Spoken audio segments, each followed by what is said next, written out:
मेरा नाम डॉक्टर पवन जी महाराज है। गोवर्धन राधा कुंड सिद्ध डूंगर बालाजी आश्रम से हम विराजमान हैं। आप वृंदावन वहाँ से आए, मथुरा से आए हुए जी, हैं। जी। श्रावस्ती की धरती पर आपका स्वागत है। यहाँ पर एक गौ माता हैं। आपके इस इलाके में तो तमाम गौ माता थी जिनकी पूजा की जा रही थी, यहाँ पर भी पूजा हो रही, क्या कहना चाहेंगे?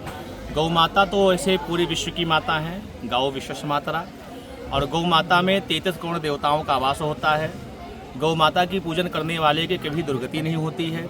गौ माता की सेवा करने से, पूजन करने से व्यक्ति को भोग और मोक्ष दोनों की प्राप्ति होती है। शुद्ध वेद लक्षणा जो गौ माता होती है, जिनको देसी गाय कहते हैं, वो दूध नहीं अमृत देती है। और रही बात गौ माता की सेवा के लिए, तो गौ माता की सेवा प्रत्येक हिंदू को करना चाहिए और प्रत्येक हिंदुओं का ये कर्तव्य भी है, ये दायित्व भी है कि गौ माता की सेवा करें।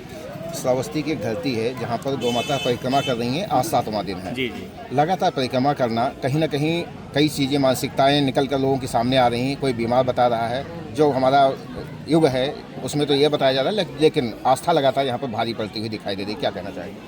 देखो, गौ माता एक संकेत करती हैं। बीमारी का लक्षण तो डॉक्टर यहाँ हमने सुना है कि डॉक्टर आकर के इलाज भी किए हैं और कुछ डॉक्टरों ने इलाज भी किया है, ऐसा मुझे सूचना मिली है।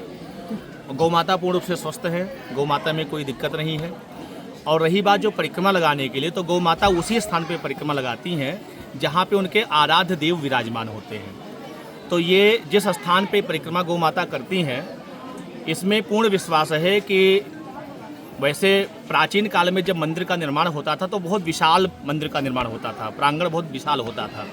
लेकिन गौ माता छोटे स्थान में परिक्रमा लगा रही है, इसलिए ये संभावना ज़्यादा है कि हो सकता है इस मंदिर का जो गर्भगृह हो वो उसकी गौ माता परिक्रमा लगा रही हैं। और मंदिर होने का प्रमाण बिल्कुल पक्का है, 100% है कि गौ माता जो परिक्रमा लगा रही हैं यहाँ पे मंदिर ही है। मंदिर इसलिए है क्योंकि ये जो श्रावस्ती नगरी है, प्राचीन काल में इसको साकेत कहते थे और 16 जनपदों में ये भी एक मुख्य जनपद था। अयोध्या की आर्थिक राजधानी भी श्रावस्ती मानी गई है। भगवान श्री राम के ज्येष्ठ पुत्र लव की राजधानी मानी गई है। और यहाँ पे अनेक भगवान श्री राम से संबंधित यहाँ पे मंदिर स्ट्रक्चर हैं, विराजमान हैं।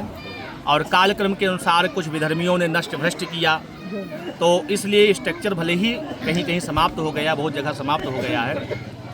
कहीं पे मंदिरों की मूर्तियों को उठा करके गाड़ दिया गया, कहीं पे खंडहर बना दिया गया जब आक्रमण हुआ विधर्मियों का।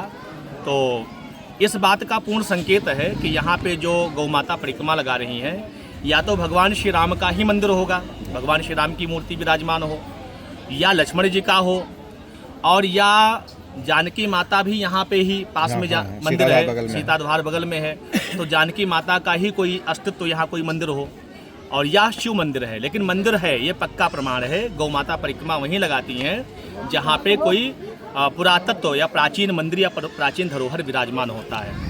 हमारे यहाँ पे ब्रह्मकुंड है वृंदावन में, वहाँ भी पहले नष्ट भ्रष्ट हो गया था, नीचे कुछ नहीं था, समतल जमीन था, गौ माता परिक्रमा करती थी। फिर ब्रज विकास फाउंडेशन ने जब उसका खुदवाई करवाया और उसको मतलब खुदाई करवाया और बुलाया पुरातत्व विभाग को, तो उसमें मंदिर का स्ट्रक्चर निकला और ब्रह्मा जी की मूर्ति निकली, जो ब्रह्मकुंड आज भी विराजमान है। तो गौ माता संकेत कर रही हैं कि यहाँ पे एक मंदिर है। और हम तो सभी मीडिया वालों से, आप लोगों के माध्यम से, जो भी शासन प्रशासन के लोग सुन रहे हैं मेरी बात, उनसे हम ये बताना चाहते हैं कि आप यहाँ आकर के खेत का सर्वेक्षण करिए और पुरातत्व विभाग को लेकर आइए, मशीन के द्वारा जो नीचे मतलब गहराई में जो तत्व विराजमान है उसकी खुदाई करवा कर उसको बाहर निकालिए और यहाँ पे भव्य और दिव्य जो भी मंदिर हो उस मंदिर को पुनरुद्धार करवाएं। ये मेरा शासन प्रशासन से मांग है। और गौ माता तो राष्ट्रमाता है, गौ माता के लिए सारा आंदोलन चल रहा है। जगत गुरु शंकराचार्य भगवान स्वामी अद्वैतेश्वरानंद जी पूरे उत्तर प्रदेश में जितने भी विधानसभा हैं, सारी विधानसभा में वो परिक्रमा कर रहे हैं गौ माता को राष्ट्रमाता बनाने के लिए। तो हमको भी पूर्ण उम्मीद है गौ माता राष्ट्रमाता बनेंगी।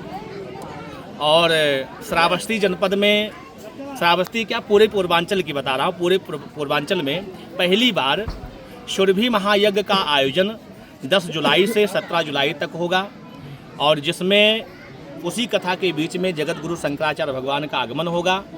और 17 तारीख को सर्व विपत्ति निवारण जो मंत्र से अभिमंत्रित किया जाएगा रुद्राक्ष, उसका वितरण होगा, सभी लोगों को दिया जाएगा।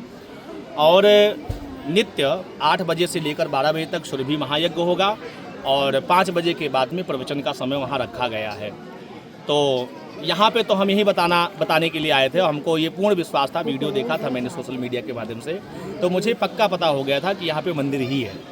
इसलिए हमने कहा चलो ऐसी को माता उम्मीद है यही। हाँ, अब ऐसी खुदवाई कराई जाए और यहाँ पर कुछ ना कुछ मिलेगा। बिल्कुल मिलेगा।